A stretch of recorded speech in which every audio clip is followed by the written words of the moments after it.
Salam sejahtera. Terima kasih karena menonton channel Nazilin Unity. Akhirnya, Perdana Menteri ke-10 Anwar Ibrahim dedah tipu daya pembangkang isu MAHB, GIP dan BlackRock. Dipetik daripada Harapan Daily oleh Ahmad Mursi. Pembangkang fitnah kerajaan jual hak Malaysia dalam MAHB kepada pelabur asing.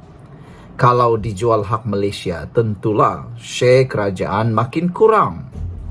Ini makin bertambah banyak pula. Mana yang tak betul? Dari 41% jadi kini 70% melalui KWSP dan Khazanah. Pembangkang tak pandai mengira ke? Atau buat-buat tak pandai kira? Kalau memang tak pandai kira, janganlah jadi ahli parlimen, jangan jadi YB. Ketika ini, 32% saham dipegang pelabur lokal. Pelabur luar pula memang dah pegang 27% dan pernah capai sehingga 45% tahun 2018. Tak bising pula pintu masuk negara dipegang pelabur luar. Selama ini, dengan 41% bukan kerajaan kawal sepenuhnya, MAHB pun. Tapi selepas ini, MAHB akan balik semula kepada kawalan kerajaan dengan 70% pegangan. Sejak 2012, KWSP dah ada kerjasama dengan GIP. Bahkan, KWSP juga ada kepentingan dalam Airport Gatwick dan Sydney. KWSP dah lama berunding dengan GIP untuk kerjasama ini dan rundingan telah selesai. Kerajaan tak pernah berunding dengan BlackRock pun selama ini. GIP ialah Global Infrastructure Partners. Hanya tahun ini tiba-tiba BlackRock kata berminat nak beli saham GIP. Itu pun belum diputuskan. Pelaburan GIP dalam MAHB ini kecil je. Hanya 5% dari keseluruhan profitnya, iaitu $112 bilion seluruh dunia sebagai pengurus infrastruktur terkemuka. Kepakaran itu yang nak dibawa masuk selain nak suntik dana. Perdana Menteri ke-10 Anwar Ibrahim kata, modal yang akan masuk RM10 bilion jika kerjasama dengan GIP ini dibuat. Boleh guna untuk majukan perniagaan MAHB dan bangunkan lapangan terbang. Tak perlu kerajaan berhutang dan dana negara boleh diguna ke tempat lain. GIP dan Lembaga Pelaburan Abu Dhabi ADIA akan beli dari 27% saham yang memang kini dipegang pelabur luar dan akan jadi 30%. Jadi tuduhan pembangkang itu fitnah. MAHB hanya pengurus lapangan terbang. Lapangan itu kekal hak milik kerajaan. Sama seperti lapangan terbang Sibaha, Gökçen, Istanbul yang MAHB urus. Lapangan itu masih kekal milik kerajaan Turki. Tawaran dibuka pada banyak pihak. Dari 145 syarikat yang layak, hanya 5. Tapi yang setuju dengan syarat kerajaan hanya GIP, iaitu syaratnya CEO dan pengurus serta saham majoriti kita yang pegang. Tak banyak yang sanggup. Masa pembangkang tebuk atap pada tahun 2021, KWSP berunding terus dengan BlackRock. $600 juta dana patuh syariah terbesar dalam sejarah diserah kepada BlackRock untuk diuruskan. 10 hari sebelum itu, Gaza diserang. Halal pula. Mana semua walaun. Nak ulang sekali lagi. Masa tebuk atap tahun 2021, KWSP berunding terus dengan BlackRock. $600 juta dana patuh syariah terbesar dalam sejarah diserah kepada BlackRock untuk diuruskan. 10 hari sebelum itu, Gaza diserang. Halal pula. Mana semua walaun. Kerajaan Madani paling tegas halau syarikat Israel. Kapal yang masuk zaman Tebuk ataupun dihalang zaman Madani. Tapi kalau syarikat besar yang pro-Israel nak dihalau, bukan Google je, bukan BlackRock je, Apple, Google, Microsoft, Nvidia, Intel, Facebook yang kuasai WhatsApp dan Instagram, semualah kena halau keluar. Pembangkang dah terpedaya dengan propaganda Zionis yang kata genosid di Palestin ini baru je bermula. Walhal dah 75 tahun genosid ini berlaku. Sekian untuk kali ini. Jangan lupa tinggalkan komen anda, tekan butang subscribe. Kita jumpa lagi. Bye-bye. Salam sejahtera, terima kasih karena bersama dengan saya di Nazilin Unity Channel. Pendedahan kali ini paling mengejutkan kita berkaitan dengan SRC Internasional, kes yang telah menyebabkan Najib Tun Razak dipenjarakan di penjara Kajang. Hari ini sekali lagi pendedahan baharu yang memang kita tak pernah sangka bakal didedahkan oleh bekas pengarah sendiri. Apabila beliau kata banyak unsur jenayah dalam pengurusan SRC. Itu pengakuan sendiri yang dibuat oleh bekas pengarah. Kalau dah bekas pengarah yang menyatakannya, nak nafikan macam mana lagi? Apalagi yang boleh dinafikan? Subuh Muhammad Nak Yasin berkata, bekas Ketua Pegawai Eksekutif Nik Faisal Arif Kamil juga berbohong berhubung penghantaran balik dana SRC dari luar negara. Seorang bekas pengarah SRC Internasional Sendan Berhad mengakui di Mahkamah Tinggi bahawa terdapat banyak unsur jenayah dan pemalsuan berlaku dalam pengurusan syarikat pelaburan strategik itu. Malah, Subuh Mat Yasin, 73 tahun yang membuat pengakuan itu berkata, bekas Ketua Pegawai Eksekutif Nik Faisal Arif Kamil yang kini menjadi buruan pihak berkuasa berbohong kepada lembaga pengarah berhubung penghantaran balik dana SRC dari luar negara. Oh, adakah ini bermaksud dana yang dikatakan dari luar negara itu sebenarnya tidak dihantar semula? Jadi dana itu dihantar ke mana? Kemana dana-dana itu? Itu persoalan yang harus kita pertimbangkan. Beliau juga berkata, ketika disoal oleh Peguam Najib Razak, yaitu Safi Abdullah, sebagai responden pihak ketiga dalam saman sivil bernilai 1.18 US dollar bilion SRC terhadap bekas Perdana Menteri dan Nik Faisal. Dalam soalan Safi, beliau mengatakan, saya membuktikan kepada anda dan anda bersetuju bahawa terdapat banyak pemalsuan yang berlaku dalam pengurusan. Subuh menjawab, ya benar.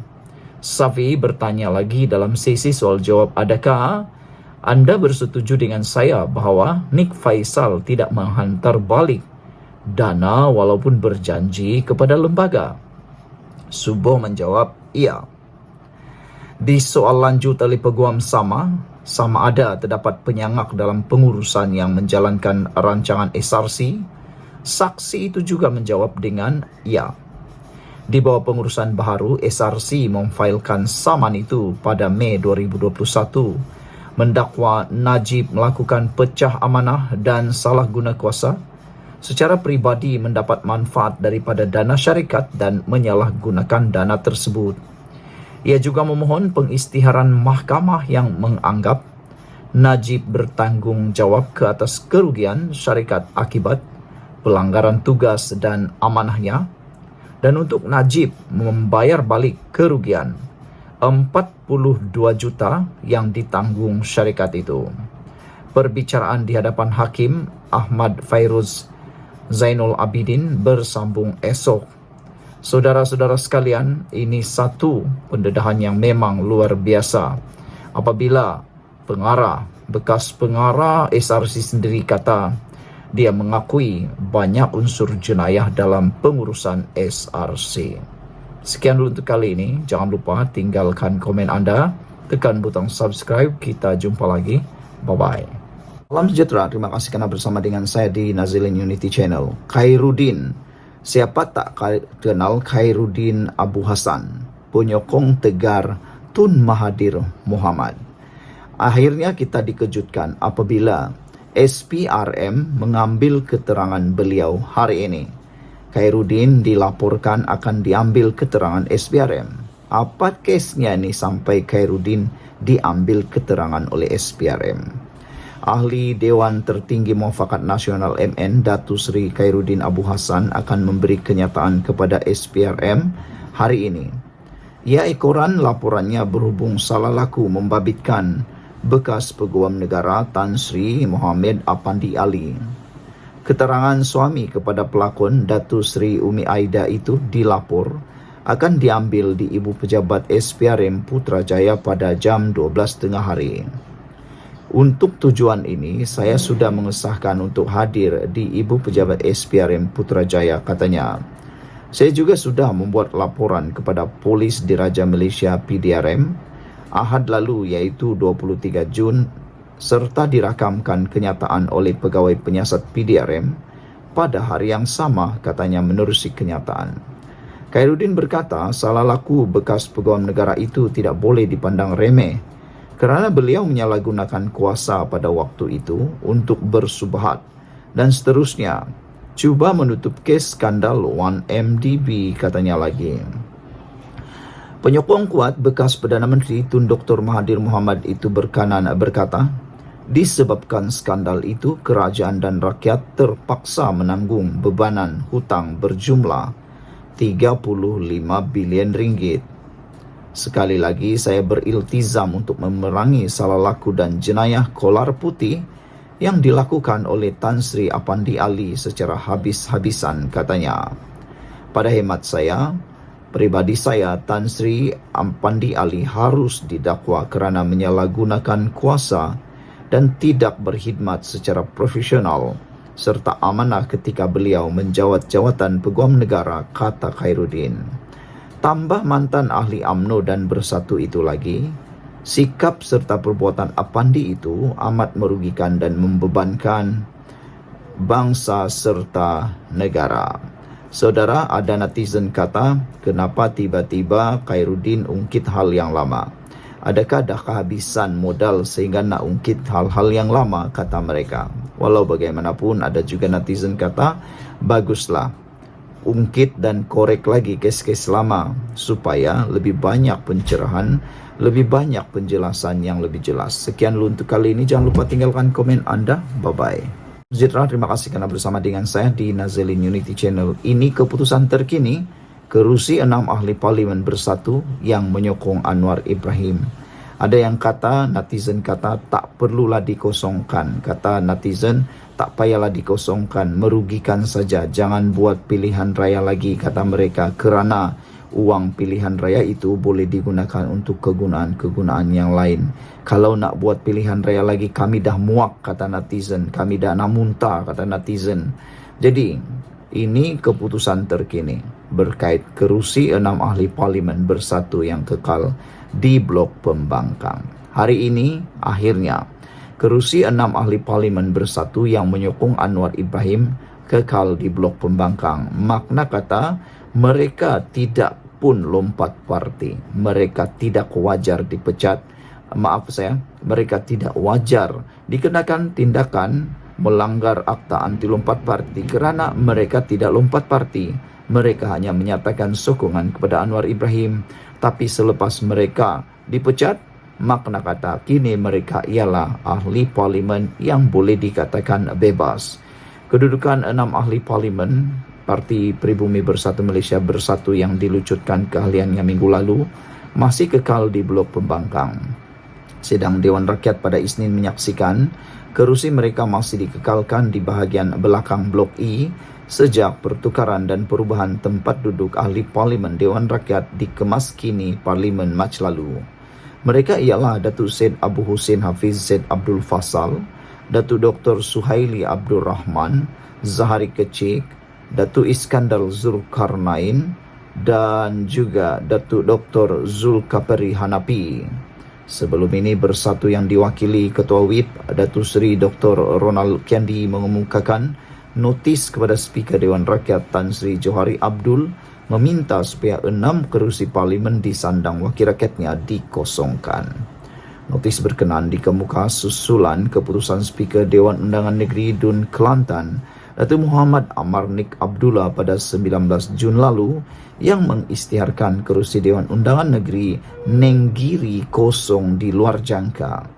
Sementara itu, Suhaili ketika dihubungi mengesahkan perkara berkenan dan menjelaskan kedudukan mereka masih kekal di Blok Pembangkang sehingga ada keputusan yang diumumkan kelak, katanya. Selain Speaker Johari tidak buat apa-apa keputusan, selagi Speaker Johari tidak buat apa-apa keputusan, kami masih di Blok Pembangkang, katanya secara ringkas melalui WhatsApp. Turut berada di bahagian sama dengan 6 ahli parlimen ialah ahli parlimen Muar, Syed Saddiq Syed Abdul Rahman. Sekian dulu untuk kali ini. Jangan lupa tinggalkan komen anda. Sila tinggalkan komen anda, tekan butang subscribe. Bye-bye.